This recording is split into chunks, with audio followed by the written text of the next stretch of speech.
This is just a very quick video tonight, just on boiling some greytails. Don't cook without the cook. Water's boiling, greytails in. You see the boiling now stops. Once the boiling starts again, put your timer on for, looking at the size of those crays, 12 minutes. And then as soon as once the 12 minutes is up, I'll show you. Okay, so it hasn't restarted boiling yet, so we haven't started the timer for the 12 minutes. But the reason, I just wanted to say, the reason I don't actually cook whole crays these days is because all that poo and shit and stuff in their head, when you boil them as a whole cray, all that flavour from that head permeates through the meat. If you cook the tails by themselves, like this, the cray is so much more delicate. It's not like a marron, but it's not as strong as some crays can be with cooking whole. So, but don't get me wrong, you can boil up the cray heads. You can eat all the legs and stuff and the spines and stuff. But yeah. So the water is going hard enough now. It's not boiling properly, but it's simmering very high.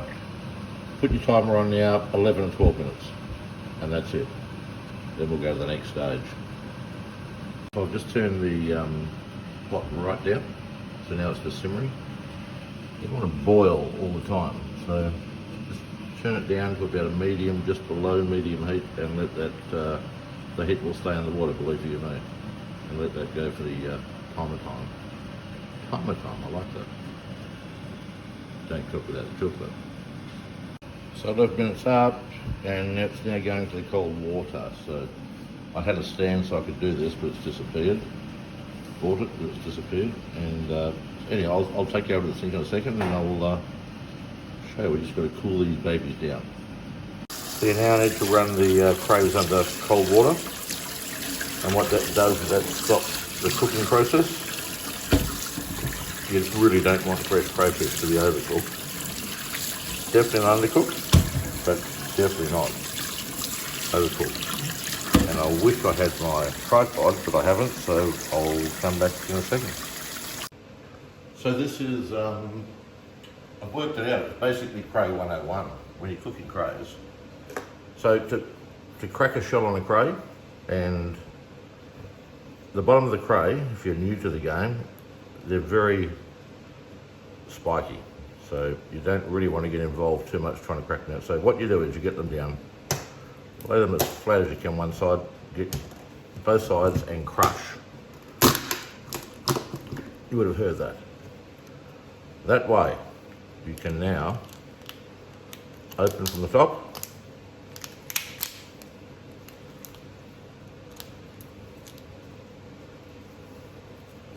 and peel the bottom off without spiking yourself. Now, do it again, once more. Just bang.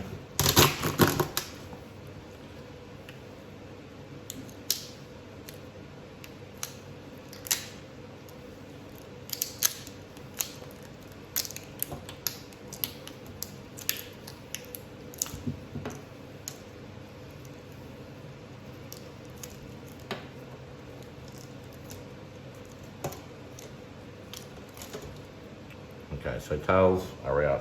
Now they've already been de-pooed, so what we're going to do is just slice them up gently or nicely.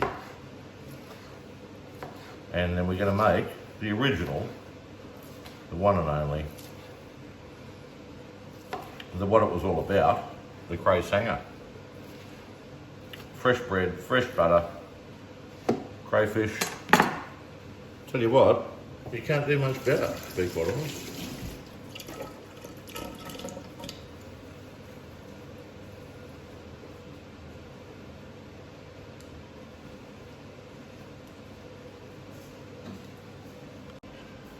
So you get a loaf of bread with a carving knife, because you're not going to go and buy bread that's already sliced. What you want to do is make a couple of nice thick slices of white bread, put butter on it, put that cray on it, put some salt and pepper on it, and eat it.